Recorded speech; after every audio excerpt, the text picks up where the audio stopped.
Sometimes it seems to be so far.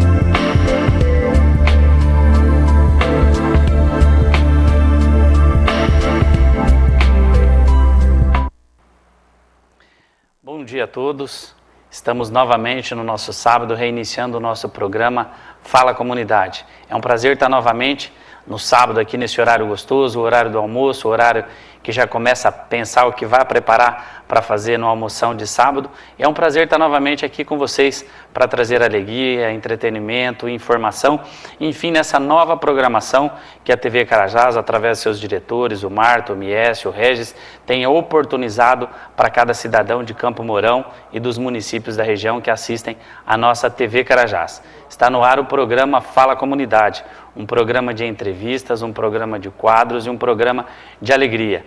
Hoje nós teremos no quadro Questão de Direito, Direito na TV, a presença do Dr. Rieck, o juiz aposentado de Campo Mourão. Estaremos entrevistando também o Paulinho, da PC Adventure, que é presidente do CDL aqui do município de Campo Mourão, e o pastor Sidney, no quadro Igreja na TV, o pastor Sidney, que é da Igreja Adventista de Campo Mourão.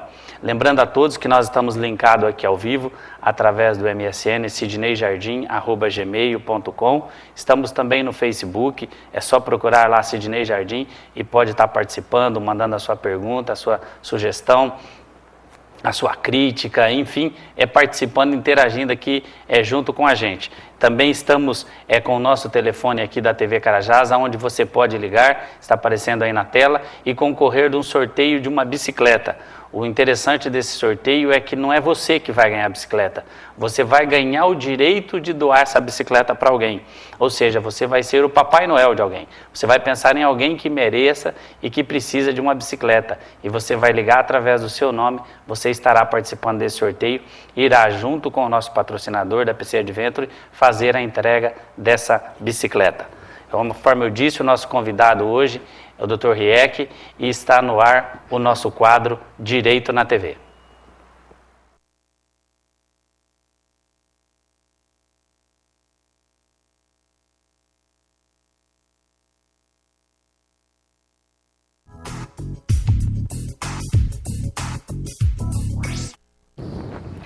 Hoje no quadro Direito na TV nós temos a presença do Dr. Rieck, a quem eu dou o bom dia e as boas-vindas ao nosso programa, Dr. Rieck. Muito obrigado, bom dia para você também e para os telespectadores. O Dr. Rieck, para quem ainda não conhece, apesar que é conhecidíssimo em Campo Mourão, talvez todos o conhecem, mas alguns ainda não sabem um pouquinho do seu currículo. Então, de uma forma sintética, o Dr. Rieck, ele é, na verdade, Edgar Rubens Rieck, e ele sempre nos permitiu chamá-lo apenas de Dr. Rieck. Ele é graduado em Direito pela Faculdade de Direito de Curitiba, ele foi professor da FECIUCAM nos cursos de Administração, Economia e Contábeis, ele foi juiz da primeira e da segunda vara criminal de Campo Mourão. Aqui Campo Mourão tem apenas essas duas varas e ele passou pelas duas varas criminais de Campo Mourão. Também foi juiz da segunda vara civil aqui na comarca e no município de Campo Mourão. Também foi juiz especial, do Juizado Especial Civil aqui da comarca de Campo Mourão. Aposentou-se em 1989 pela comarca de Maringá, estava atuando lá quando se aposentou e atualmente é presidente do Conselho Municipal do Idoso. Ele é presidente até o dia 10 de 12 de 2011, na verdade venceu ontem, pelo que a gente está vendo aqui. Dr. Rieck, as boas-vindas já foi dada. Ouvindo um pouquinho do seu currículo, o que chama a atenção do senhor e o que de tão bom o senhor fez na carreira jurídica? Chama a atenção o fato de que estive até bastante tempo em Campo Mourão e fui muito bem na minha tarefa, no exercício de juiz de direito. Não tive problemas especiais, foi sempre muito tranquilo, exercia a função creio que, se não a contento, pelo menos de um modo assim razoável. E depois, quando me aposentei, na verdade foi em Maringá, mas para ascender um pouco na carreira, porque já morava aqui, estava estabelecido aqui, desde há muito tempo conheço Campo Mourão e me acredito como um cidadão, como um filho de Campo Mourão. O senhor nasceu aonde, Dr. Rieck? Eu nasci em Venceslau Braz, no Norte Velho. O Norte Velho é um pouco esquecido no Paraná, né? E até um pouco deixado de lado mesmo. Mas continua sendo uma região importante do nosso estado. E o senhor casou lá, veio para Campo Mourão, como que foi? Eu casei em Piabiru. Eu estive trabalhando em Piabiru e, na verdade, conheci minha esposa em Curitiba quando, uma ocasião, ela foi para lá. E depois casei em Piabiru e depois de algum tempo, nessas andanças pelo estado, não é? Vinha morar em Piabiru, em Campo Mourão, vinha morar em Campo Mourão. O senhor falou que conheceu a sua esposa em Curitiba quando ela foi lá. Por quê? Ela era daqui, era de Piabiru? De onde que ela era? Ela era de Piabiru, era professora e eventualmente era diretora de um grupo escolar. Ela foi nessas andanças que os diretores de grupo escolar tinham que fazer até a Inspetoria de Ensino, a Secretaria de Educação em Curitiba. E, por contato com um amigo de lá, acabei conhecendo ela lá em Curitiba. A primeira comarca que o senhor atuou como juiz, aonde foi? A minha primeira comarca foi no Noroeste, foi em Nova Londrina. Depois de Nova Londrina, somente Campo Mourão. Quer dizer, só tive exercício em 2 comarcas e aquela onde foi uma passagem só, a Maringá. Hoje uma das grandes discussões, Dr. Rieck, que a gente tenta trazer para Campo Mourão é a elevação da comarca de entrância intermediária para a entrância final. Estivemos aí uma comitiva de Campo Mourão participando em Curitiba, eu apresentei o pedido na Câmara, que foi aprovado por unanimidade dos vereadores. Na sequência fomos a Curitiba, foram todos os juízes da comarca aqui de Campo Mourão até lá, o representante do Ministério Público, a imprensa, todas as alas políticas de Campo Mourão estiveram lá numa grande comitiva falando com o doutor Kifuri, que é o presidente do Tribunal de Justiça do Estado do Paraná. Um dos motivos dessa luta para a elevação de comarca é exatamente para o juiz permanecer na comarca, porque às vezes passam bons juízes por Campo Mourão e acabam indo embora por uma promoção, alguma coisa, para outra entrança. Como que o senhor vê essa necessidade de o juiz permanecer na sua comarca? Sim. Permanecer na comarca é ficar mais tempo na comarca, exatamente. Não é? Se habituando com as coisas da cidade, da região, isso é muito importante, sim. E isso está acontecendo com mais frequência, porque o interior do Paraná está oferecendo melhores condições de vida para as pessoas em geral e para o juiz em particular. É hospital, são comunicações, são estradas. Essa dificuldade era o que levava os juízes, os juízes a se movimentarem muito.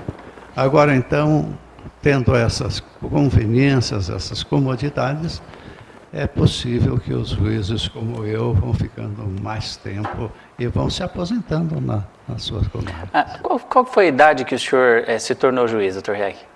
Eu demorei para ser juiz, foi com 33 anos. Eu tive uma certa dificuldade de estudo, então cheguei mais tarde profissionalmente. Então, com 33 anos, quando a média é de 25, mais ou menos. A minha pergunta é nesse sentido, o senhor acha a idade de 25 anos ou a idade de 30, 35 anos? Qual que é a melhor idade para o senhor acha que uma pessoa para se tornar juiz? Com 25 anos eu acho que é uma boa idade. É verdade que isso é decorrência da preparação para ser juiz. Mas é uma boa idade, porque já tem o conhecimento suficiente, já tem um tanto de prática, porque precisa ser advogado durante 3 anos, um estágio necessário. Então, é um tempo muito bom para ser juiz, eu acredito. O que eu percebi assim, doutor, nós tivemos aqui alguns juízes já com essa idade, né, de 25 anos, 28 anos, e realmente a inexperiência, a gente verifica a inexperiência desse juiz, só que ao mesmo tempo a gente vê a prática que ele tem da faculdade, o que ele aprendeu, o grande aprendizado que eles trazem da faculdade, da escola, da magistratura, é muito interessante. São juízes com decisões rápidas, com decisões que dificilmente são reformadas. O senhor também vê assim? Eu vejo assim. A evolução em geral do ensino, evolução das práticas, dos procedimentos, eu vejo assim. Quando eu comecei na magistratura, não existiam escritórios de advocacia, não existia um estágio necessário, programado. Os bacharéis em direito, às vezes, até nem conheciam processos. Nem conheciam processo. Então, quando começava o exercício de juiz de direito, como substituto, a dificuldade era grande demais, mas teria de ser superada naturalmente, não é? Mas isso era em prejuízo do exercício da profissão, não é? O que a gente percebe, assim, diante da idade, muitos juízes assustam o cidadão quando ele chega para participar de uma audiência. Eu já verifiquei isso acontecer. A pessoa entra na sala, eu sou advogado, atuo aqui na comarca de Campo Mourão, e eu já verifiquei as pessoas chegarem na sala e se assustar com o juiz. Fala, mas o juiz vai chegar que horas? A gente fala, o juiz é o doutor que está aí. Ué, mas eu achei que ele era o estagiário. Não, esse aí é o juiz. Mas o senhor é juiz com essa idade? Tipo assim, a pessoa aparentemente ele se sente um pouco insegura nesse momento. Ela passa a se sentir segura com a condução da audiência, a hora da manifestação do juiz é que ela acaba vendo que, fora a idade de ser jovem, mas a prática que ele tem com a audiência, a prática para decidir é muito grande. Então isso chama atenção também nos juízes novos que nós tivemos aqui na comarca de Campo Mourão. Bem, o povo, o cidadão em geral, ele tem esse tanto de cultura, né? Quer dizer, para ser juiz é preciso ter mais idade, porque a mais idade vai lhe dar condições de decidir melhor, de tratar as questões de modo melhor, enfim, em geral, né? Isso é um traço de cultura, mas eu acho que não é o caso, né? O que nós vimos, o que a gente acompanhou aqui na comarca de Campo Mourão, realmente não foi. Chamou atenção pela idade e pelo comportamento que os juízes tiveram. A vida do juiz em si, doutor Rieck, o senhor acha ela cansativa, uma profissão normal? Como que o senhor vê? Eu até trouxe aqui um material que é distribuído pela Associação do Juiz, né? Entenda mais para julgar melhor o trabalho de um juiz. E aqui ela traz aqui 11 pontos interessantes sobre o juiz. O senhor acha cansativa essa vida do juiz? Como é que foi para o senhor? Foi cansativa, cansativa, sem dúvida. Embora que tem muitas comarcas de trabalho diferente, de incidência de casos diferentes. Então, não é uma questão generalizada, né? Mas eu acho que é cansativa, sim. E, de outro lado, também, ela é até mesmo cansativa porque exige uma atenção integral, não é? Estudo constante. Então, não é o fato simplesmente de trabalhar no fórum, é um fato de permanecer assim em estudo, permanecer em uma vigília constante com relação à sua função. Hoje, doutor Rieck, segundo informação do juiz aqui da comarca de Campo Mourão, existem 9.000 processos em cada vara civil de Campo Mourão. Como que o senhor consegue ver isso? Isso é uma impossibilidade de realizar eficientemente, a contento, vamos dizer assim, com relação a todos esses processos, não é? Então, isso acarreta que a maioria desses processos não vai andar, vai acumular no cartório. A maioria vai ficar quase que esquecida, porque não é possível levar à frente todos eles. E os 9.000 resultam de isso ser todo ano, é uma consequência de todo ano entrarem mais processos do que podem ser decididos. Podem ser instruídos e decididos. Na verdade, um acúmulo de trabalho, né? Sim. E uma das lutas, inclusive, para a elevação da comarca é exatamente por isso. Porque hoje nós temos, além da cidade de Campo Mourão, na nossa comarca, nós temos a cidade de Farol, de Lusiânia e de Janiópolis. Com a elevação para a entrância final da nossa comarca, nós teríamos os 6 juízes que nós temos hoje titulares, nós temos 2 juízes substitutos, mas esses 2 juízes substitutos, eles atendem outras comarcas fora de Campo Mourão, a comarca de Piabiru, de Engenheiro Beltrão, de Barbosa Ferraz, de Mamborê, são comarcas também atendidas por esses juízes substitutos. E na elevação para a comarca, para a entrância final, esses juízes substitutos ficariam só para a comarca de Campo Mourão. E é algo que ajudaria a resolver esse problema desse número de processos, sem contar também que junto com esse pedido de elevação da comarca, nós temos o pedido da terceira vara civil, que é o que ajudaria a resolver. Hoje esses 9 mil processos é em cada vara civil dessa, são 18 mil processos na comarca. Se nós tivéssemos a terceira vara, nós teríamos mais um juiz para dividir esses 19 mil processos. Ajudaria a resolver boa parte desse problema que nós temos hoje.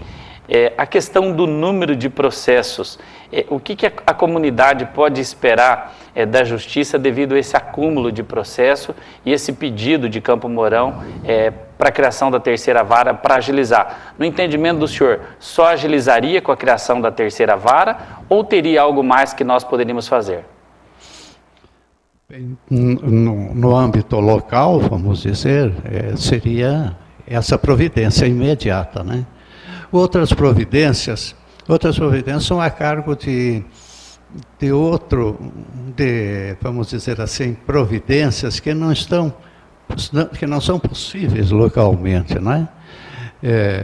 A informatização dos processos, isso é algo especial e indispensável, porque o modo atual sobrecarrega no tempo, ir para o cartório, voltar do cartório, os prazos para isto, para aquilo, para mais aquilo. Outra coisa que também, outra providência que também seria relevante é a questão de recursos. Os recursos são um fator de emperramento da justiça muito, muito grande, não é?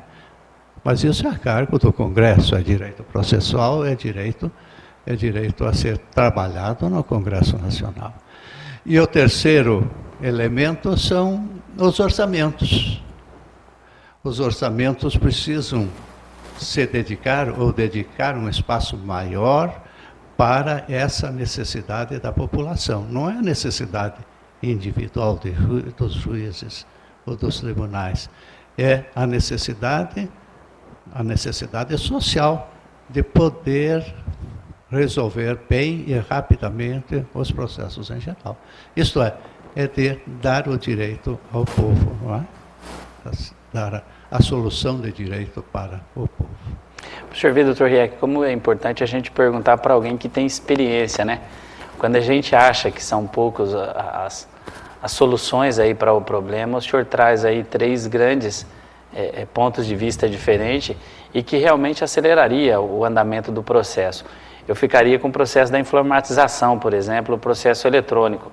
Hoje, a população, para quem ainda não entendeu essa questão do processo eletrônico, o processo que a gente chama aquele do papel, do material, são aqueles processos que a gente vê grande, grosso lá no fórum, que o advogado pega, coloca embaixo do braço, leva para o escritório. Às vezes eu já vi em Campo Mourão, doutor Rieck, advogado com carrinho, leva aqueles carrinhos de mala, né, de rodoviária, de carregar mala em rodoviária e tudo mais, ou às vezes aquele de fazer compra na feira, eu já vi isso também. Ele leva até o fórum, pega vários processos, coloca dentro daqueles carrinhos e leva para casa. Com a informatização, e no estado do Paraná foi criado o Projude, isso acaba, o papel praticamente acaba, ou seja, são grandes 2 visões. A primeira é a questão do meio ambiente, que ajuda o meio ambiente, porque acaba um pouquinho com a impressão de tanto papel, imprime papel para cá e para lá. Mas o mais importante, no meu ponto de vista, e já percebi que é do senhor também, a questão da agilidade processual. E eu dou como exemplo para o senhor, antigamente, e não muito antigamente, nós entrávamos aí com um processo de conversão, de separação em divórcio, que hoje em dia nem existe mais, né? Hoje em dia é o divórcio direto, mas ainda existe algumas conversões para serem feitas ainda. Eu, por exemplo, tenho feito ainda algumas no meu escritório. E a gente entrava com uma conversão de separação em divórcio, demorava 3, 4 meses para sair. Hoje a gente entra, ela fica pronta praticamente na mesma semana.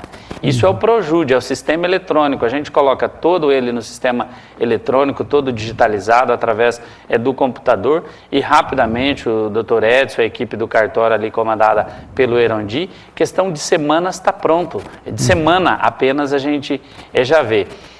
Existem críticas ao sistema eletrônico, ao sistema de informatização, mas do meu ponto de vista ele é um sistema que ele veio para ficar, para resolver de vez esse problema. No ponto de vista do senhor, também ele veio para ficar e nós precisamos agora avançar para as demais áreas que ainda não temos. Hoje em Camorão, só para encaminhar para o senhor responder, hoje em Camorão tem no Projude apenas o juizado, especial civil e criminal, e a vara da família. Está faltando ainda as varas criminais e as varas cíveis, que ainda não tem. O senhor acha que a solução está aí?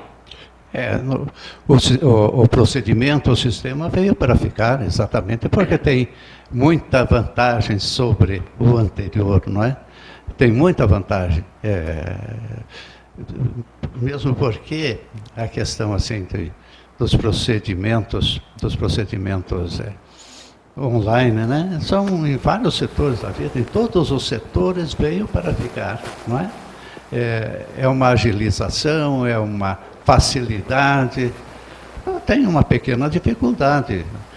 As pessoas em geral, quem vai trabalhar com o sistema, precisa também se preparar para poder trabalhar com o sistema, né? Até penso como vamos dizer assim, uma curiosidade que as faculdades de Direito talvez vão ter que ter uma matéria sobre isso, né? Porque o advogado, o juiz, o promotor, todos que trabalham na área do direito vão ter que estar habilitados para trabalhar com isso. Então não é muito fácil. Não é fácil. E o exemplo que veio para ficar a questão da eletrônica está aqui, né?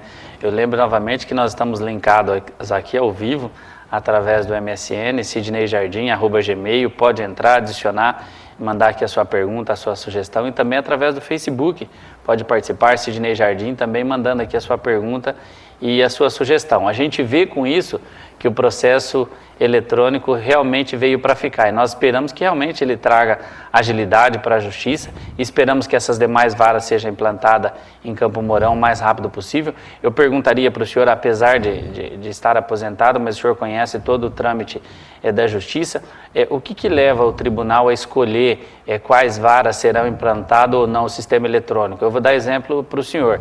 Em Maringá já existe vara civil com o sistema, já no sistema Projude. Em Campo Mourão nós não temos ainda. Em outras comarcas já existe e a nossa ainda não está. Qual que é a decisão? Por que o tribunal escolhe umas comarcas para implantar o Projude e as outras vão ficando para depois? Eu não tenho ideia. Não tenho ideia porque estou há muito tempo fora. No caso da vara de família aqui, né?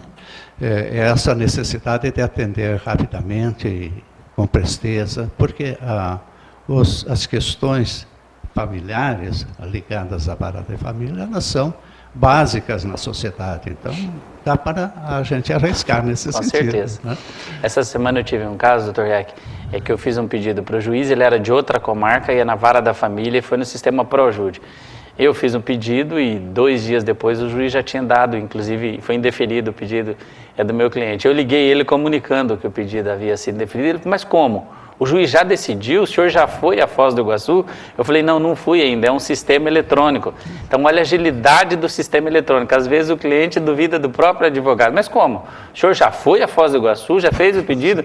Eu falei, não, o pedido ele é todo eletrônico, já foi feito para o juiz responde de forma eletrônica. Então, realmente é por isso que eu quero acreditar que venha para ficar, e essa posição também do senhor. Sim, como não.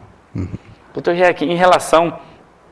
Mudando aqui um pouquinho, em relação a ser juiz, eu trouxe esse quadro Direito na TV nesses últimos programas, na verdade são os primeiros programas nossos, mas são os últimos do ano.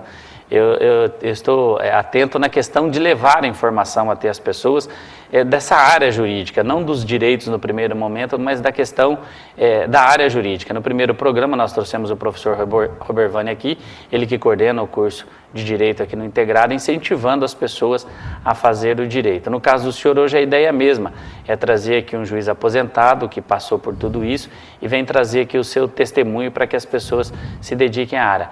O que o senhor diria para uma pessoa que está do outro lado nos assistindo, de incentivo? Essa pessoa hoje ele pensa em ser juiz. O que o senhor diria de incentivo? E como que é isso? Na prática, como que a pessoa tem que fazer hoje para ser juiz? Como incentivo, eu posso dizer que foi o meu objetivo desde sempre, desde jovem, né? Porque eu via outros exemplos, eu achei que seria uma boa profissão para mim. Bem, o incentivo para o jovem que está estudando, está para se formar, é que é uma das profissões mais necessárias na sociedade, é uma que é mais respeitada também na sociedade. Alguns casos isolados de que a atuação de um juiz não foi satisfatória, isso não ofende, não diminui o aconselhamento para o estudante, para quem vai se formar. Por quê? Porque em um grupo de cerca de 20 mil, parece-me que é isso, 20 mil juízes no Brasil, um ou outro caso até não foge de que a carreira é boa e os juízes cumprem as suas funções. Então, muitas vezes se diz isso, a exceção confirma a regra. Por quê? Porque em qualquer corporação, em qualquer grupo de pessoas, sempre pode haver uma ou duas que não perfilaram o caminho desejado, né? Então, o aconselhamento é esse.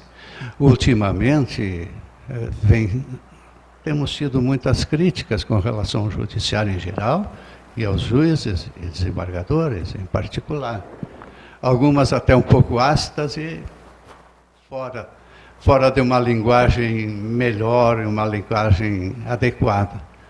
Isso não prejudica a força da função do juiz na sociedade e os critérios para sua escolha e a capacidade dos juízes se colocarem bem nas suas profissões. O processo para ser um juiz. Exatamente. Hoje, então, tem que fazer a faculdade, após a faculdade fazer a escola de magistratura, advogar por, no mínimo, 3 anos e depois prestar o concurso. É esse o procedimento prático? Procedimento. A escola da magistratura ainda não é uma obrigação, uma condição. É condição estar inscrito na Ordem dos Advogados e ter o estágio de 3 anos como advogado. Essas são condições. E depois vem os concursos. Eu, quando entrei para a carreira, haviam 2 concursos, para juiz substituto e para juiz efetivo. Eu não sei dizer, eu estou um pouco fora, mas eu acho que é atualmente ainda assim. Porque houve uma época em que, depois de um certo tempo de juiz substituto, haveria uma avaliação interna para ele ser efetivado. Eu não sei, não estou muito bem nisso. Mas há condições, então, para ser juiz. E parece que são necessárias. Eu acredito que são necessárias. Até mesmo porque o advogado, no caso, então, o advogado precisa se familiarizar com uma conduta de ser juiz, porque é muito diferente a conduta do advogado, a do juiz, a do promotor, a do advogado que tem funções administrativas. Todas elas são importantes e todas são peculiares, não é? Mas é preciso se adaptar a uma certa ideia de ser solitário no seu trabalho, não é? É um trabalho de gabinete. Quase sempre o juiz é assim diferente do advogado, na maneira de se expressar, na maneira de se colocar socialmente, não é? Dr. Rieck, a questão do Conselho Municipal da Terceira Idade, o senhor é presidente do Conselho, e mudando a gente não poderia deixar, ainda temos alguns minutinhos aqui, para poder ouvir o senhor em relação a isso. Como que é o trabalho do Conselho hoje, o que ele busca resolver, o que ele tem conseguido resolver em relação ao idoso de Campo Mourão? Sim. Eu creio que os conselhos comunitários em geral, eles ainda não se colocaram bem na administração, ainda não entraram na administração, de modo que seja esperado deles uma atuação e eles consigam ter uma atuação.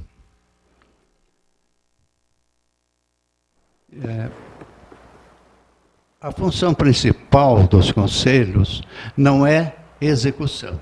A execução é do Poder Executivo clássico, peculiar. Os conselhos devem aconselhar, sim, devem fiscalizar, e devem então ter algumas atividades próprias de conselho, internas de conselho. Dentro dessa diferenciação, é possível trabalhar bem e receber um auxílio bom dos conselhos, mesmo porque a lei orgânica do município estabelece que os conselhos são auxiliares da administração. Então, esta é a função.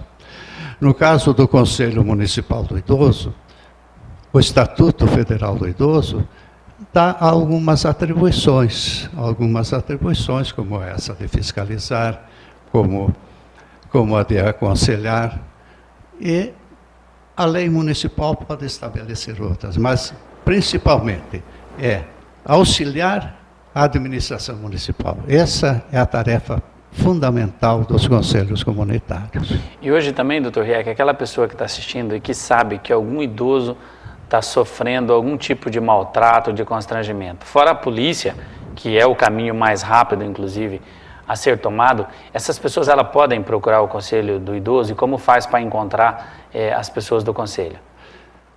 O Conselho do Idoso não tem essa autonomia de ter um lugar e um telefone, né?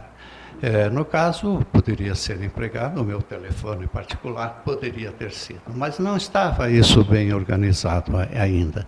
Então, elas devem procurar a Secretaria da Ação Social, os CRAS, principalmente os CRAS ou o CREAS, que são então os departamentos da Secretaria da Ação Social que atendem especificamente.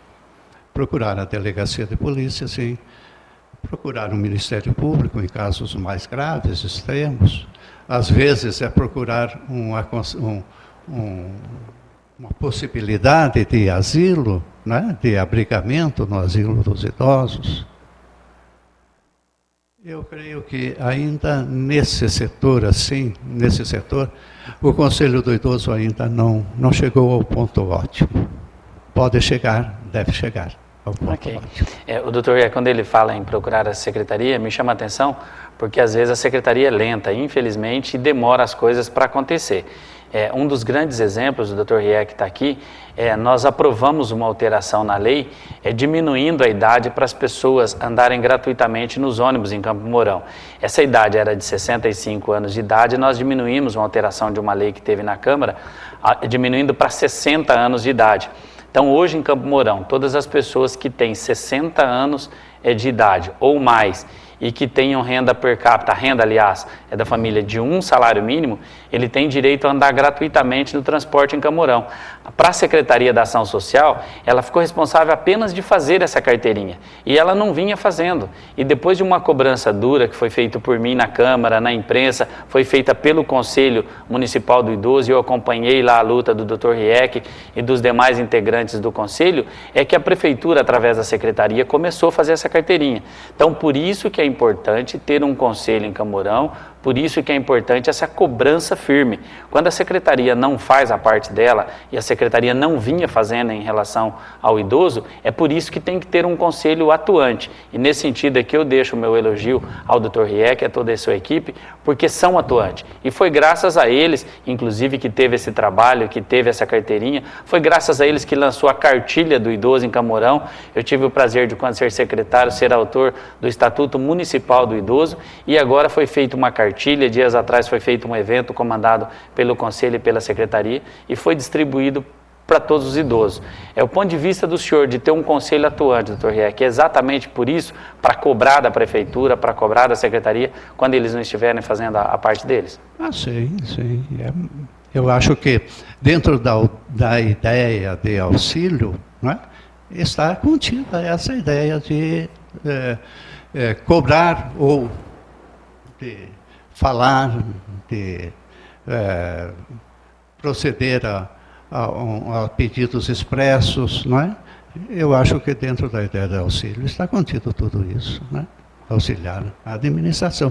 Estaríamos, e o Conselho certamente no futuro estará, auxiliando a administração se lutar pelos direitos contidos na lei e outros que são razoáveis de se pedir.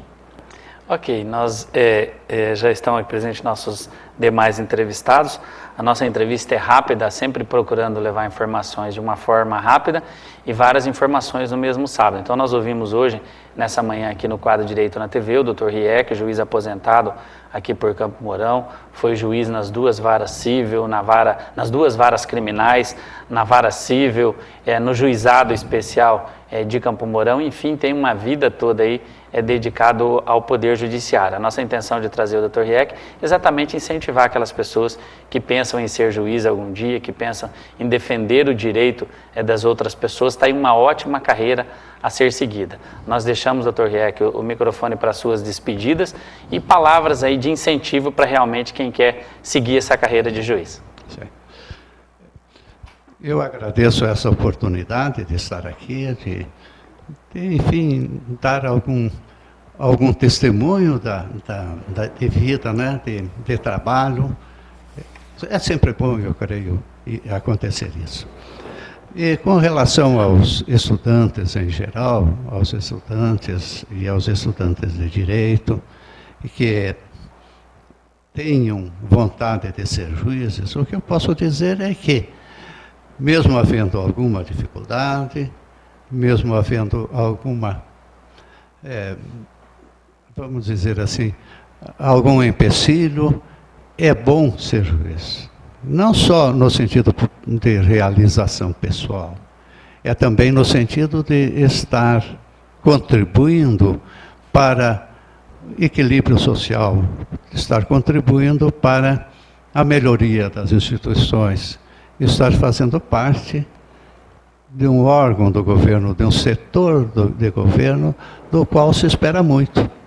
E, sendo assim, cada juiz vai contribuir para que essa esperança social se concretize. Muito obrigado pela oportunidade. Obrigado, senhor Dr. Rieck. Um bom Natal ao senhor, a toda a sua família e um bom ano novo. E você que está nos assistindo, não troque de canal. Vamos para um intervalo rapidinho, apenas 1 minuto, para entrar nosso próximo entrevistado aqui, que é o Paulinho, da PC Adventure, o Paulo, que é presidente da CDL hoje em Campo Mourão, e vai estar falando com a gente em relação ao comércio em geral. Lembrando que quem está assistindo pode ligar aqui na TV Carajás, 3017-0081, deixar o seu nome e participar do sorteio de uma bicicleta. Não é você que vai ganhar a bicicleta, você vai ganhar o direito de doar essa bicicleta, que é um patrocínio da PC Adventure, a alguém. Faça alguém feliz nesse Natal, ajude a conquistar uma bicicleta. Não troque de canal, rapidinho, 1 minutinho, nós já estaremos de volta.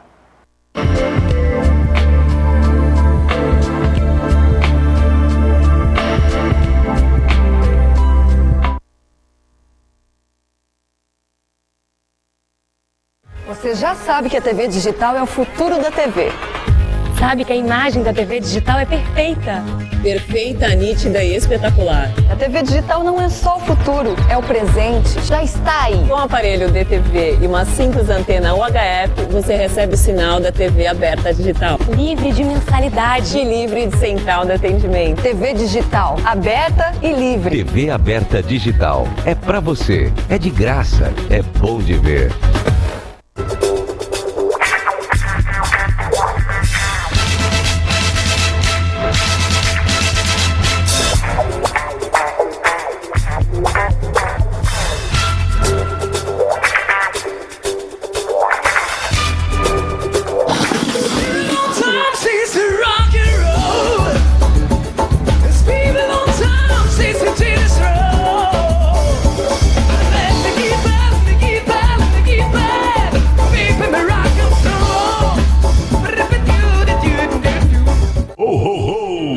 Televisão Carajás convida para a chegada do Papai Noel, dia 11 de dezembro, domingo, a partir das 8h30 da noite na Praça da Matriz. Um evento especial com transmissão ao vivo aqui na Televisão Carajás para Campo Mourão e região.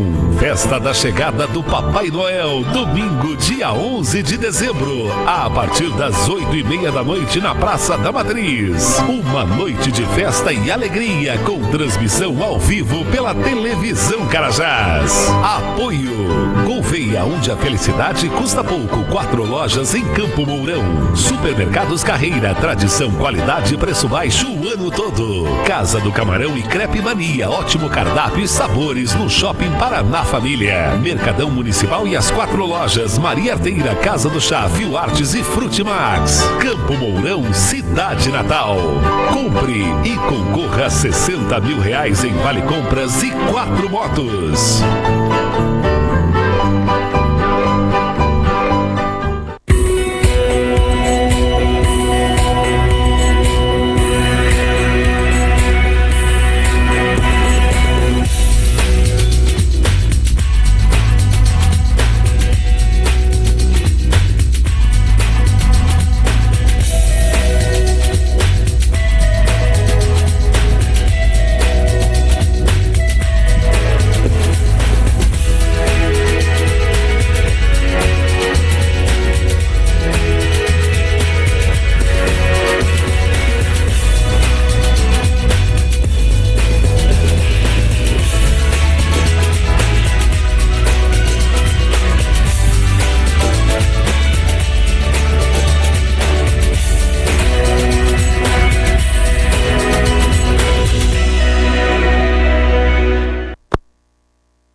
Eu não te falei que ia ser rapidinho, nós já estamos de volta.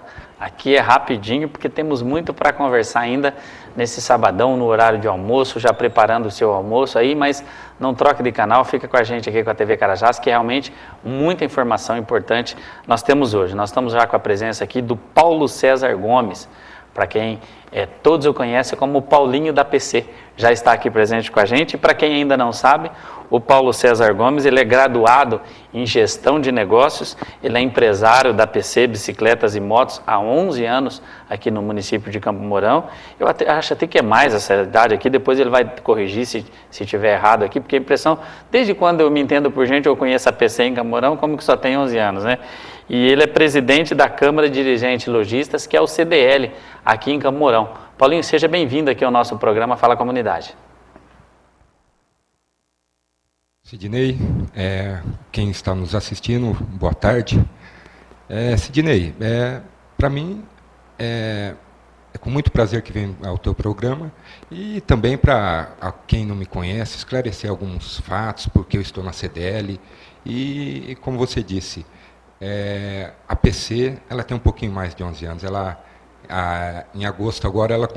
completou 30 anos de Campo Mourão. É bem pouquinho, né? De 11 para 30. O que é 11 anos então, Paulinho? É a PC Adventure? Não, 11 anos, na verdade, é que meu pai é quem estava à frente dos negócios da empresa. E depois do falecimento dele, eu assumi. Então, são 11 anos já que eu estou à frente da empresa. É bem explicadinho, então. Na verdade, 11 anos aqui, você como empresário à frente da empresa. E há quase 30 anos aqui com o seu pai, né? E o saudoso seu pai, que a gente tem de memória, aliás, memória boa, só boas lembranças, e que comandou essa empresa por muitos anos aqui em Camorão. A gente percebe, Paulinho, que a empresa é uma empresa familiar, né?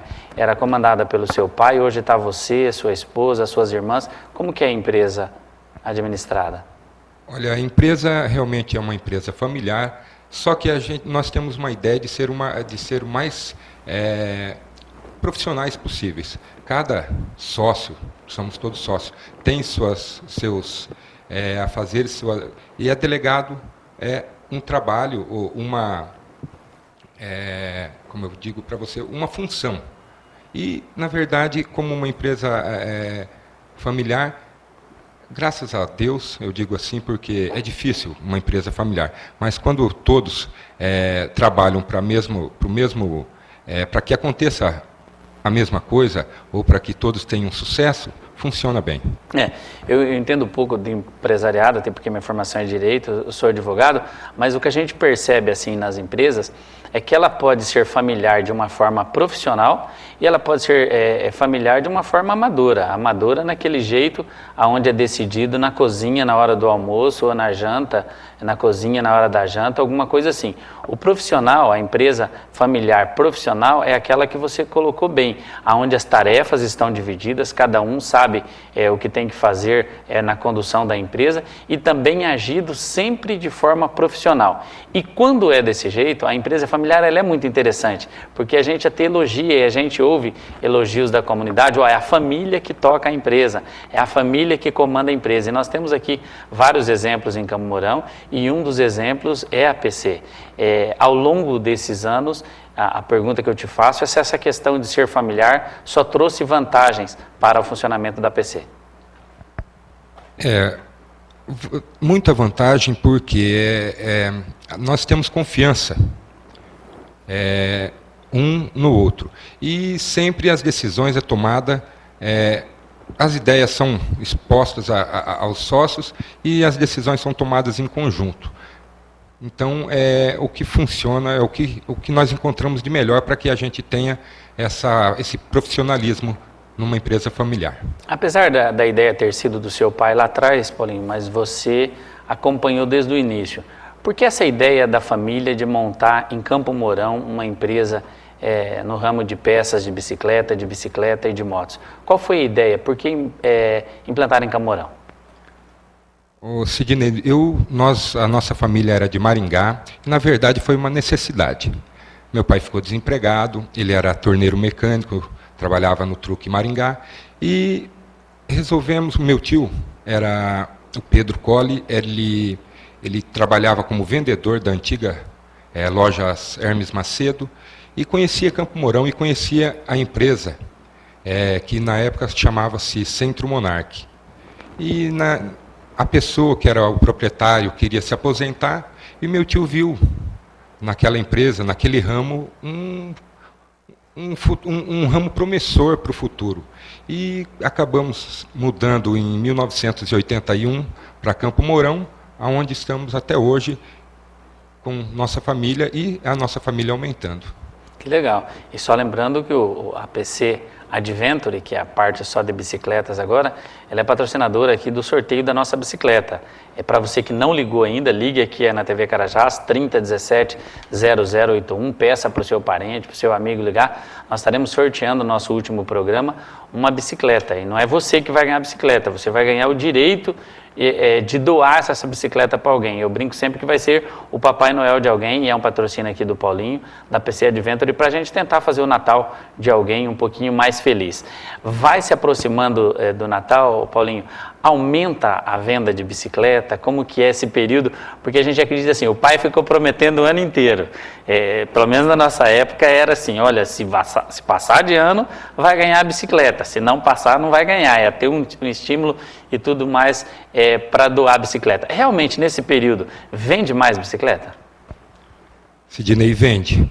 Nós já tivemos anos aí, logo, poucos anos atrás, um passado recente, que a bicicleta foi trocada por celular, notebook, tá? Só que voltou aquela primeira, ou ganhar a primeira bicicleta, se tornou importante novamente, e a criança realmente não esquece.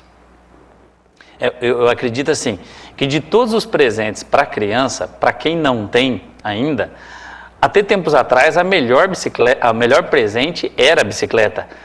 Você é do ramo, você é até um pouco suspeito para falar, mas eu acho que realmente voltou isso. A impressão que eu tenho, o celular também é importante, mas a bicicleta ainda é tudo ainda. Por que você acha essa mística, esse sonho da criança com a bicicleta? Eu sei do porquê o meu sonho, mas você trabalha na área, então você ouve a transmissão do sonho das pessoas. Por que você acha esse sonho, esse fascínio da criança com a bicicleta? A bicicleta tem ainda uma antiga propaganda de uma marca famosa de bicicleta que mandava uma cartinha para o Papai Noel e dizia, não esqueça da minha Caloi.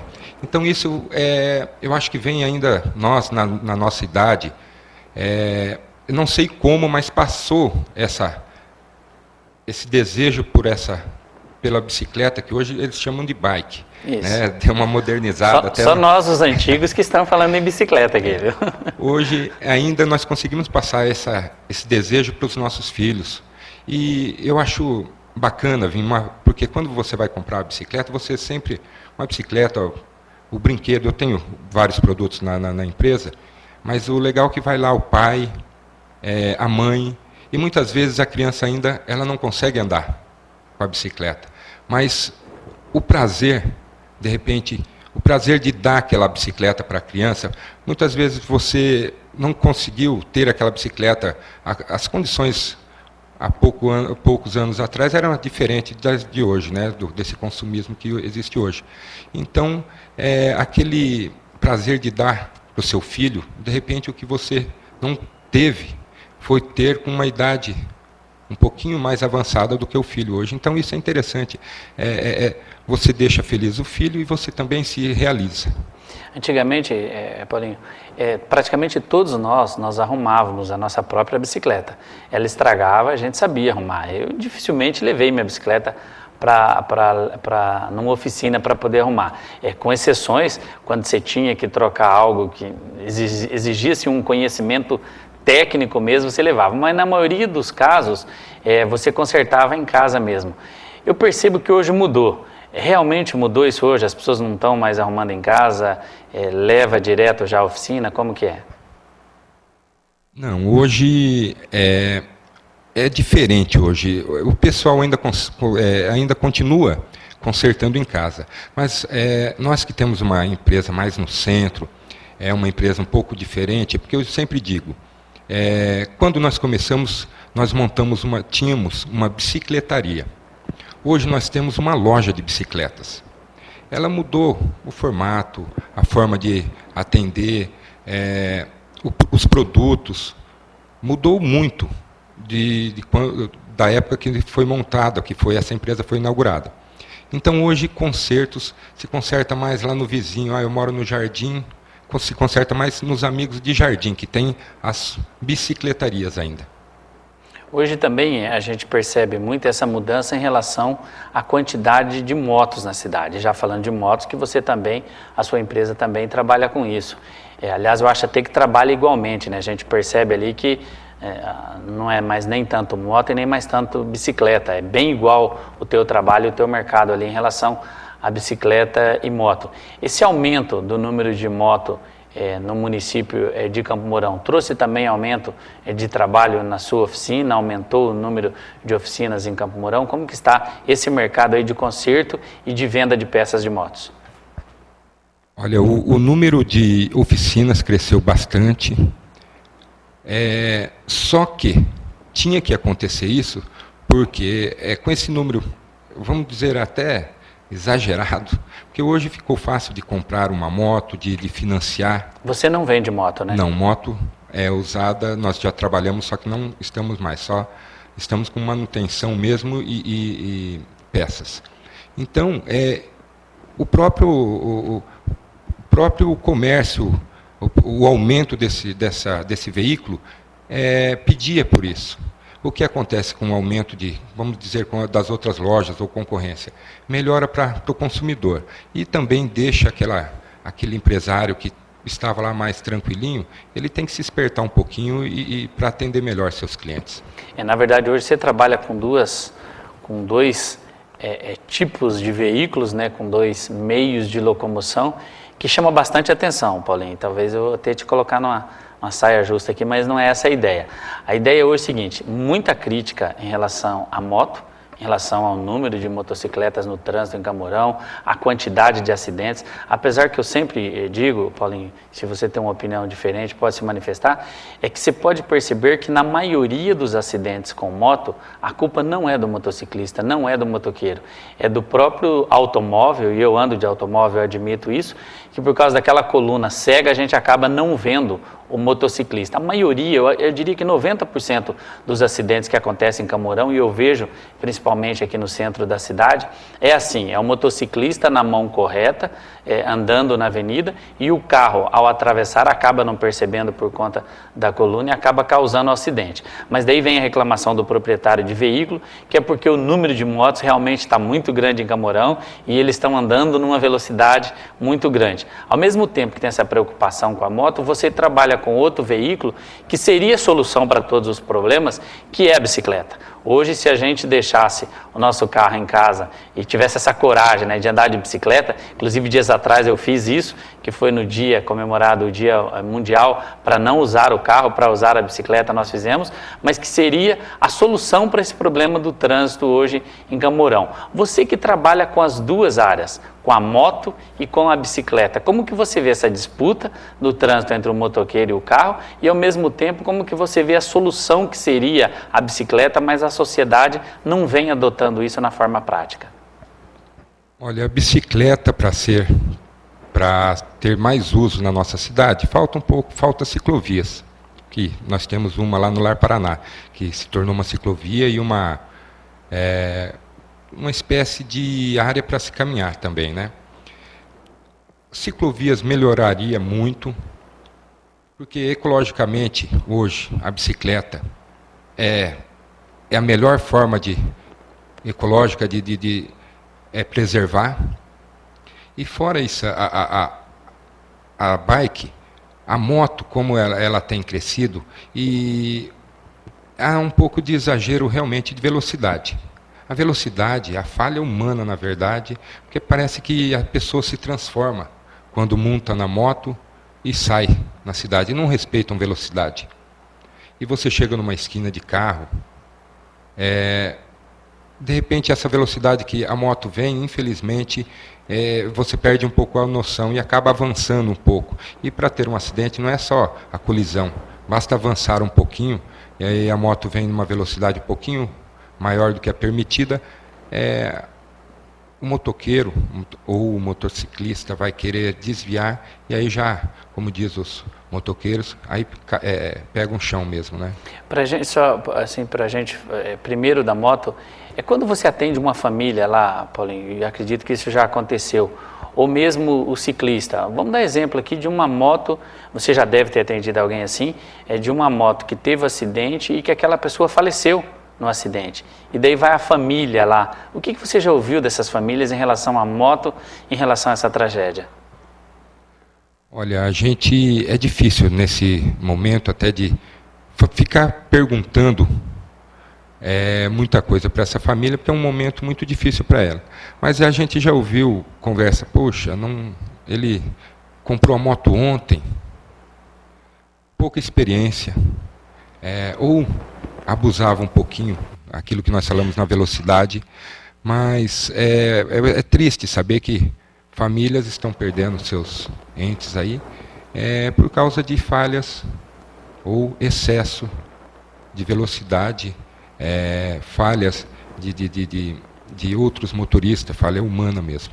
E do próprio motociclista, você já deve ter atendido também aquele que chega lá com a perna quebrada, com o braço, com alguma coisa, ele sempre, na hora que ele está conversando ali com você, acredita ter chorando no preço para poder consertar a moto dele, você sempre ouve promessa de que ele vai mudar o jeito de andar?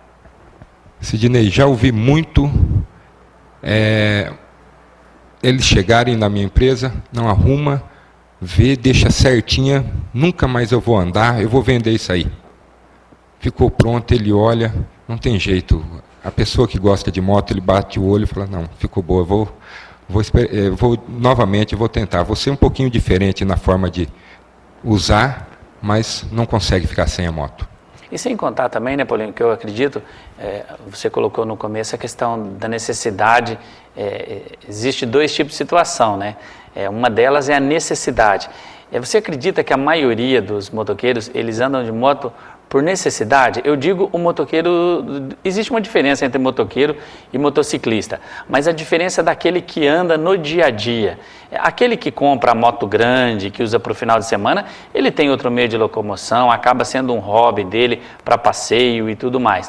Mas aquele do dia a dia, o motoqueiro que usa para ir para o trabalho, realmente é porque ele gosta da moto ou é porque ele precisa? Porque ela é mais econômica, porque gasta menos combustível, porque a peça é mais barata? Qual tipo que você atende lá? É o que mais precisa realmente da moto? Sidney, esse conjunto que você disse, mais econômica, ágil, tem todo esse conjunto, ele faça com que seja bom, melhor você usar a moto do que você, de repente, pegar ônibus, ou depender de carona, e de bicicleta, que um espaço maior para percorrer. Então, esse conjunto realmente é uma necessidade. E as motos grandes, você pode perceber que moto grande você vê mais nos finais de semana na nossa cidade. Então, esse pessoal que tem moto grande, gosta de dar uma volta no final de semana para tirar a ferrugem mesmo da motocicleta. E viagens. Na estrada você vê muito esses motociclistas com essas motos. Aí já é por prazer. É um hobby que ele tem. E o interessante é a diferença, né, de valores. Hoje você compra uma moto, não sei valores exatos, mas as pessoas falam que você compra uma moto com menos do que você gasta no Vale Transporte. É por isso que esse aumento exagerado do número de motos, porque realmente o mercado é aquecido por essa economia que a pessoa faz no dia a dia, ou seja, ele gasta menos na prestação da moto do que no Vale Transporte. E aí, fora o horário de trabalho, ele ainda tem a noite para namorar, para sair, ele ainda tem um meio de locomoção. Por isso eu acho que a sugestão na questão da moto não é a crítica pela crítica do aumento do número de motos, mas sim dar a eles condições de andar com trafegabilidade. Não só a eles, aos carros de Campo Mourão, essas campanhas que são feitas de forma consciente, e eu vejo você participando da campanha da questão do seguro da moto, de andar de forma segura com a moto. Você acredita que realmente aumentando a campanha para andar de forma segura com a moto é que vai diminuir o número de acidentes ou teria que reduzir o número de motos? Não, realmente é fazer uma campanha para uma direção defensiva para o motociclista. Porque ele tem que estar antecipando o que vai acontecer. Está no meio da quadra, está aquele carro querendo sair para atravessar a avenida, faz aquela direção defensiva. Diminui, olha para o motorista, com certeza ele vai passar bem mais tempo sem sofrer nenhum acidente. Eu sempre brinco e falo sério ao mesmo tempo com os motociclistas que eu conheço, que sempre quem tem a preferência é o maior. A gente sabe que não é bem assim. Como advogado, tem o Código de Trânsito que fala quem tem o direito, quem está na preferencial e quem não está. Mas até pela circunstância, pela consequência do acidente, é que eu digo que quem tem preferência é o maior. Porque mesmo estando errado, se o motociclista bate contra o carro, e mesmo o carro estando errado, dificilmente o dono do carro vai para o hospital. Quem vai para o hospital é o motoqueiro, é o motociclista, e por isso eu tenho essa preocupação. Então, realmente, quem tem a preferência sempre é o carro, é o que o Paulinho falou. Olhe para o condutor do veículo e vê se ele está te vendo. Se ele está te vendo, se ele está diminuindo a velocidade, se ele está esperando você, ótimo, você vai. Se ele não está te vendo, mesmo você tendo a preferência, não avance, espere, deixa ele passar, ele está errado, no máximo dá uma buzinadinha para ele aprender que da próxima vez que ele está errado, mas agindo dessa forma prudente é que com certeza nós vamos salvar a vida em relação às motocicletas. Em relação às bicicletas, Paulinho, voltando um pouquinho, você acha que a solução para nós aumentarmos o uso da bicicleta no município de Camorão, ele está na ciclovia ou tem algo mais que você acha que poderia ser feito para aumentar o uso de bicicleta aqui na nossa cidade? A ciclovia eu acho que seria muito importante. Claro que campanhas, mesmo passeios ciclísticos sendo promovidos, mostrar a importância de pelo menos uma vez por mês, uma vez por semana, a gente, como teve aquela campanha um dia sem carro, seria interessante. Incentivaria as pessoas, porque ainda, eu sempre brinco, mas ainda tem um preconceito no andar de bicicleta durante a semana. Desculpem quem não está de acordo, mas tem aquele preconceito de que, se você está de bicicleta durante a semana, nossa lá, Sidney de bicicleta, o banco deve ter tomado o carro dele, não pode? Então, um preconceito esquisito, mas é uma inverdade. Por quê? Você está fazendo o exercício, você está economizando. Seria melhor se o pessoal deixasse esse preconceito de lado e participasse dessas campanhas e usassem mais as bikes. Esse preconceito, a impressão que eu tenho é que ele é no Brasil inteiro, né, Paulinho? A gente vê no exterior, nos outros países, as pessoas, quem tem dinheiro, quem não tem dinheiro, andando de bicicleta, principalmente no Japão e China, né? Isso lá é questão de tradição, inclusive, para eles. E realmente no Brasil existe esse preconceito, em Camorão, como em todas as cidades do Brasil, pobre anda de bicicleta, rico anda de carrão. É uma coisa que está errado, né? E Campo Mourão, você conhece outras cidades, Camorão ela tem um relevo a ter propício a isso, né? Se você pegar outras cidades, eu fui, por exemplo, em Pato Branco, um exemplo aqui que me veio à cabeça, que é uma cidade, mais ou menos do porte de Camorão, e lá tem muita subida e descida. Andar de bicicleta em Pato Branco não é fácil. Andar de bicicleta em Campo Mourão não é tão difícil assim. Era difícil descer ali as ladeiras da minha Vila Ouro-Pês, onde eu praticamente nasci e fui criado, para descer até lá na rua Curitiba, onde eu morava, de bicicleta, e para subir depois, para trabalhar na Gouveia, que eu vinha de bicicleta, realmente a dificuldade era muito grande. Hoje nós temos uma cidade praticamente inteira asfaltada e ela favorece o uso da bicicleta. Então, a sugestão que eu deixo até para quem trabalha com isso no dia a dia, no caso você, a Câmara está à disposição para fazer leis que sejam importantes e para cobrar a implantação da ciclovia, porque nós precisamos sim aumentar o número de pessoas utilizando bicicleta aqui no município de Camorão. Então, eu tiro dessa entrevista com você dois motivos: a questão da ciclovia e a questão do próprio incentivo para que a pessoa possa fazer. Para quem está nos assistindo agora, o que você acha, de que forma que ela poderia incentivar alguém a utilizar a bicicleta? Olha, mostrar os benefícios para a saúde, os benefícios para a ecologia e a economia que a pessoa vai ter. A economia, eu acredito que é um dos principais fatores, né? Você tem hoje lá também uma bicicleta, tem a questão do meio ambiente, e você tem uma bicicleta ecológica lá. Parece que eu vi isso, um motor que é carregado. Como que é essa bicicleta? Isso, é uma bicicleta elétrica. Hoje você tem uma bicicleta, você chega em qualquer tomada de energia, liga, carrega como um celular. E ela tem, como a nossa cidade, se você pegar lá do Coapar até o Tropical, vamos dizer, plano. Então ela tem num uso misto, uma capacidade até 30 quilômetros. Parou, você pode pedalar. Você está descendo uma descida, você desacelera, ela só vai no embalo.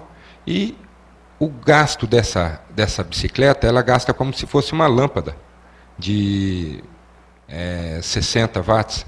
Então é um custo baixo e tem as duas condições. Você pode deixar de pedalar e gastar um pouco de energia e pedalar para fazer um pouco de exercício. Eu já vi essa bicicleta na rua. O primeiro lugar que eu vi foi num programa de televisão, onde a apresentadora foi lá nos Estados Unidos e mostrou a bicicleta. Na semana seguinte eu já vi ela aqui em Campo Mourão.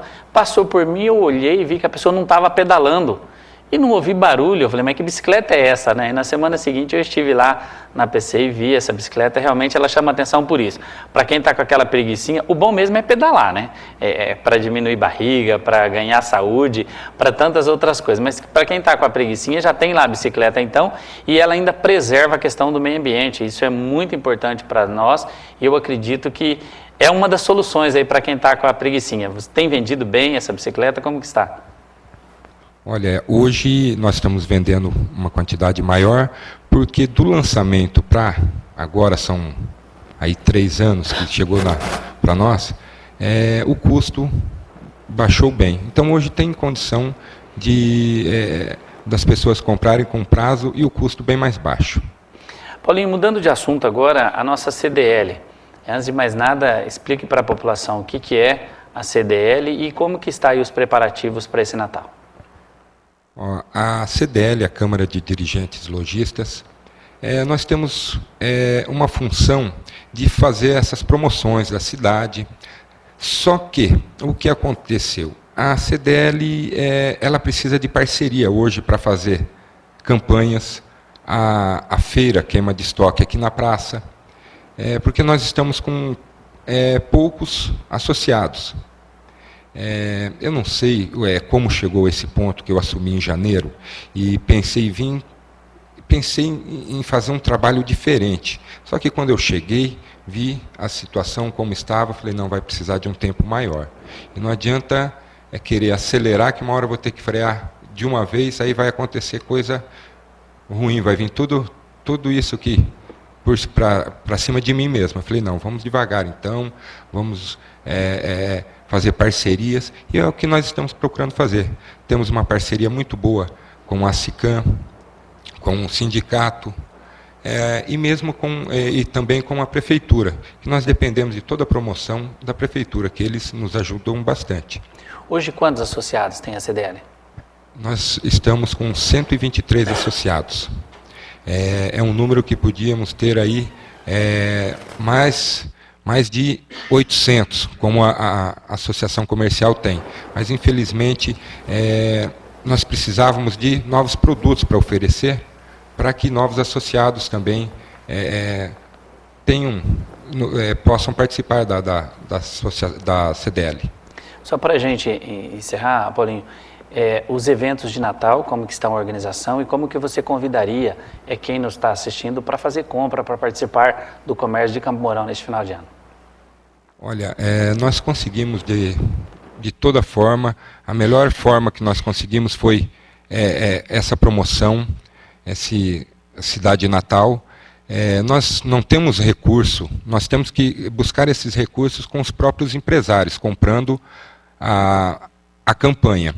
Então, como todo ano, a gente faz esse trabalho, nós fizemos reuniões, nós estamos trabalhando desde agosto.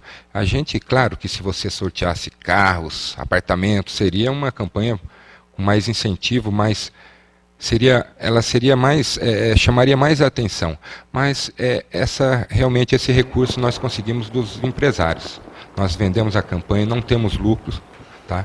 Todo o dinheiro arrecadado é para pagar a campanha e cobrir todos os custos que essa campanha nos dá. E a gente fez da melhor forma para todos, e principalmente para o consumidor. Para que o objetivo maior era atrair o nosso consumidor aqui de Campo Mourão, não deixar ele sair de Campo Mourão para comprar, e trazer toda essa região, essas cidades vizinhas nossas, para Campo Mourão, não deixar sair para Maringá, para outros centros. E não adianta, Paulinho, não adianta o consumidor também depois, o cidadão de Campo Mourão, reclamar da nossa cidade nos próximos anos, né? Tem que participar agora. A CDL, os lojistas, eles não têm culpa se a prefeitura não está investindo em iluminação de Natal. Falta o incentivo por parte da prefeitura. No ano passado já foi ruim, esse ano está pior ainda, infelizmente por parte da prefeitura. Mas o empresário, o lojista, ele não tem culpa disso. Então nós, o consumidor, tem que comprar no comércio em Campo Mourão para investir para no próximo ano estar melhor. Ah, você acha que não está bem aqui em Campo Mourão, que não tem luzes de Natal, que Maringá está cheio, tem um dinheirinho para ir lá em Maringá? Vai lá e visita as luzes de Natal só. Mas para fazer compra, deixa o dinheiro para comprar aqui, no comércio de Campo Mourão, porque só assim que nós vamos ter um comércio melhor. É realmente só assim que nós podemos reinvestir em nossas empresas, em funcionários, no melhor atendimento, em produtos diversos. Só dessa forma, trazer o consumidor de Campo Mourão, gastar o seu dinheiro aqui, para que nós possamos reinvesti-lo aqui também, em nossas empresas. Ok, Paulinho, agradeço a sua presença, obrigado a sua participação, um bom Natal, um bom Ano Novo a você, a toda a sua empresa, a sua família em Campo Mourão, e está aberto aí para suas despedidas aos nossos telespectadores. Eu queria só agradecer a você, Sidney, e desejar também um Feliz Natal, um Feliz Ano Novo a todos, e comprem em Campo Mourão, para que o ano que vem nós possamos aí ter que a gente possa, de repente, enfeitar a cidade melhor, nós possamos, nós da CDL, Associação Comercial, possamos fazer uma campanha diferente e deixar do jeito, aquela cidade mais incrementada. Ok, esse então foi o Paulinho, ele que é presidente da CDL de Campo Mourão, e na sequência, já sem intervalo, até porque hoje nosso horário está reduzido, hoje nós temos terminado o nosso programa a 1h da tarde, nós já vamos entrar aqui com a presença do pastor Sidney Hauptmann, ele que é da Igreja Adventista de Campo Mourão, que já está aqui com a gente, nós já estamos ajeitando aqui, trocando os lugares. Enquanto isso, eu lembro a você que está em casa, ligue no 3017-0081 e concorra uma bicicleta, aí, uma concessão da PC Adventure, que o Paulinho aqui esteve, onde você ganhará nesse final de ano o direito de doar uma bicicleta a alguém, de ser o Papai Noel de alguém, de fazer alguém feliz.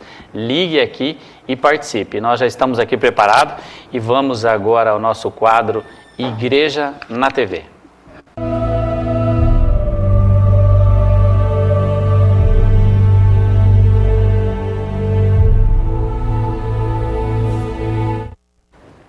Bem, como eu disse, nós já estamos aqui com a presença do pastor Sidney Hauptmann, ele que é vendedor de produtos naturais em Campo Mourão, ele é adventista há 11 anos na nossa cidade e ele foi o primeiro ancião, é o primeiro ancião da Igreja Adventista do Sétimo Dia, no Jardim Santa Cruz.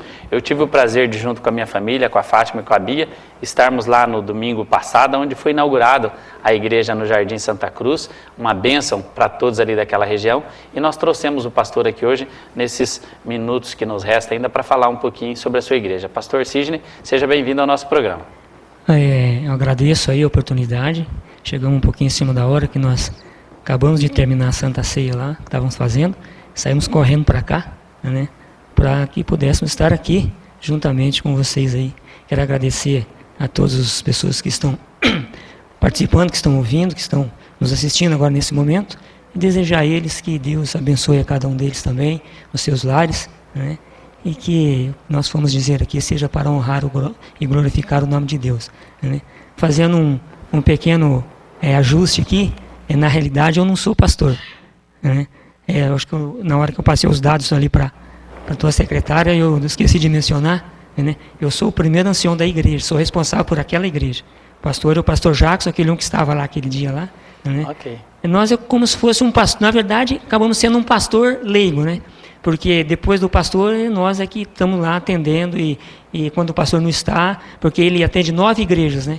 Então cada igreja tem um primeiro ancião que é responsável pela igreja quando o pastor não está, né? E essa é a nossa função lá, atender, quando o pastor não está lá, nós é que atendemos. É isso que eu iria dizer, na verdade o senhor pode não ser um pastor com diploma na mão, né? Isso, mas pelo trabalho, pelo pastoreio com as ovelhas no dia a dia, o senhor se torna um pastor. O senhor já nasceu na Igreja Adventista, o senhor se converteu, como que aconteceu isso, pastor? Na realidade eu não nasci na Igreja Adventista, eu fui católico durante 42 anos, né? Eu pertenci à Igreja Católica e atuei lá muito também, né? Eu fui coroinha, eu ajudei o padre a rezar a missa, né? Participava ali nas atividades da igreja, ali onde eu morava, né? E depois o tempo passou, fiquei algum tempo afastado, e depois, então, que eu me tornei adventista. Né? A igreja adventista, ela prega alguma coisa diferente das outras religiões? E o que seria isso? Na realidade, o objetivo da igreja adventista é pregar o evangelho de acordo com o evangelho, né? De acordo com a Bíblia, né? Sem alterar nada, né? Nós procuramos pregar o evangelho da maneira que está ali no evangelho, ali. Tudo que pede ali o evangelho, nós pregamos daquela maneira ali. Esse é o objetivo da igreja adventista, porque a própria Bíblia diz em Apocalipse, fala no final de Apocalipse, lá capítulo 18, ele fala, 22, verso 18, ele fala que nada pode ser tirado e nada acrescentado, né? Então a igreja adventista, ela não acrescenta nada e ela não tira nada, ela prega de conformidade com o que está na palavra de Deus, né? Por exemplo, o batismo na igreja adventista, como que ele é feito? A idade, a forma que é feita no dia que acontece o batismo, na verdade, a igreja adventista, ela não batiza a pessoa simplesmente porque a pessoa está frequentando a igreja, né? Ela batiza, antes do batismo, ela faz um estudo com a pessoa, né? E esse estudo que é feito antes do batismo, a duração dele é em torno de 6 meses. Porque, na verdade, nós temos praticamente 2 estudos. Nós fazemos o primeiro estudo e depois fazemos o segundo estudo e preparamos a pessoa para o batismo. Então, quando ela se batiza consciente do que ela está fazendo. A igreja adventista, ela não batiza se a pessoa não estiver preparada. A pessoa tem que estar consciente, ela tem que saber o passo que ela vai dar. Porque o batismo é um passo importante. Então a pessoa ela tem que entender da palavra de Deus. Ela não pode simplesmente ir lá batizar e depois ficar sem entender o que está acontecendo. E também, quanto à idade, a igreja adventista, a partir dos 9 anos de idade, a igreja adventista já considera que uma criança, um jovem, ele já entende o que é certo e o que é errado. Inclusive na inauguração, pastor, que eu tive lá no domingo passado, tinha uma jovenzinha, uma mocinha, e ela já queria se batizar. Exatamente. E ela ainda não tinha idade antes. E por coincidência ela completou a idade nesse ano, e o batismo dela foi um momento muito gostoso no culto de inauguração, pela crença dela, né? Aquele momento dela. Existe assim várias crianças querendo se batizar e a igreja aconselha esperar chegar o momento, como foi o que aconteceu com a garotinha, não sei se o senhor lembra o nome dela. Lembro, é a Fernanda. Existe sim. Existe porque muitas vezes a família já participa, tem os filhos e às vezes eles querem batizar, né? E não tem idade para batizar. Nós temos também lá na igreja o Clube dos Desbravadores. É como o clube fugiu agora o nome, escoteiros. Isso. Então, nós temos lá também, e dentro desse clube dos desbravadores, nós temos as crianças que já têm idade para batismo e temos aquelas crianças também que não têm idade para batismo.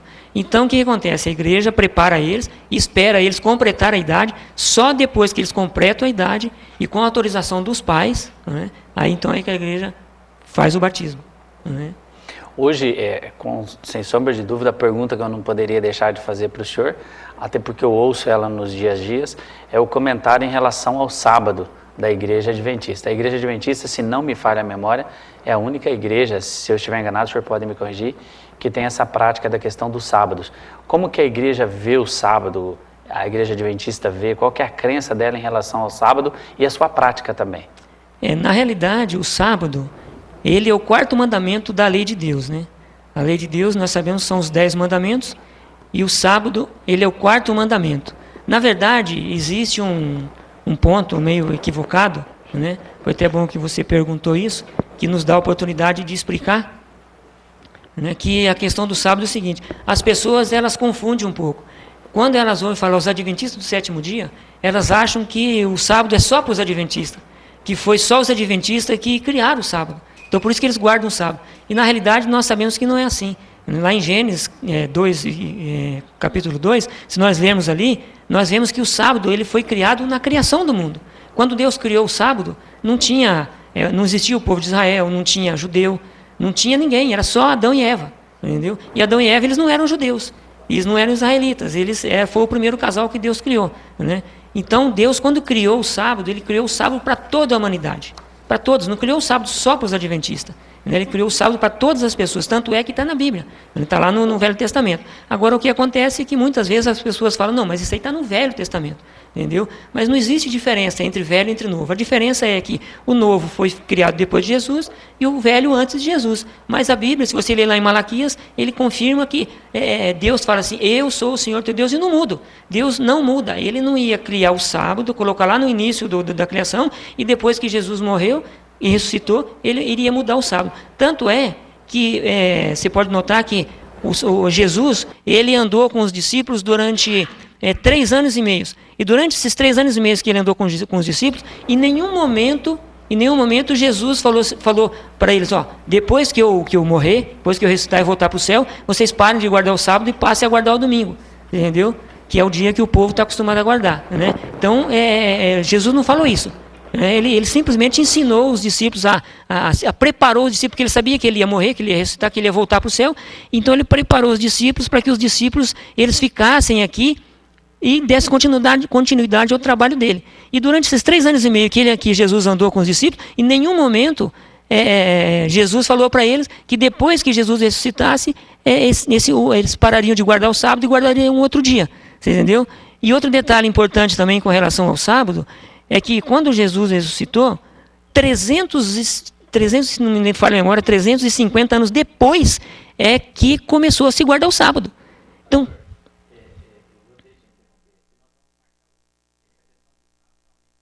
interessante, né?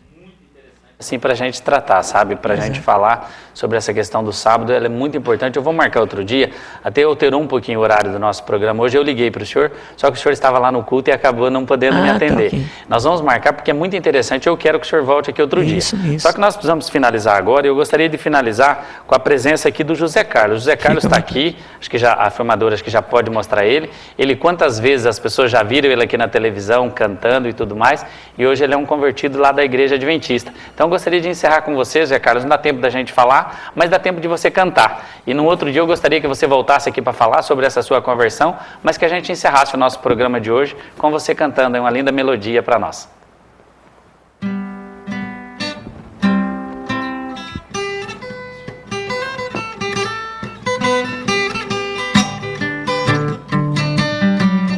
A alegria está no coração de quem já conhece a Jesus. A verdadeira paz só tem aquele que já conhece a Jesus.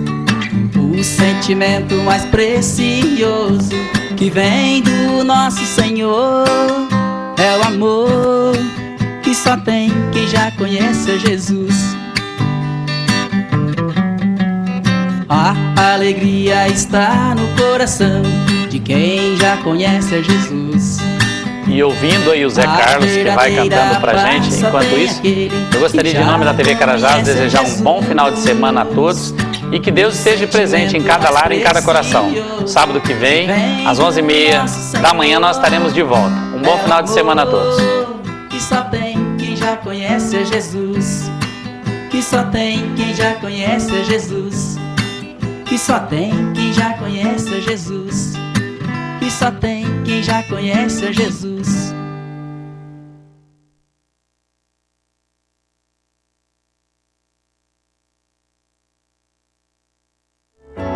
Sometimes it seems to be so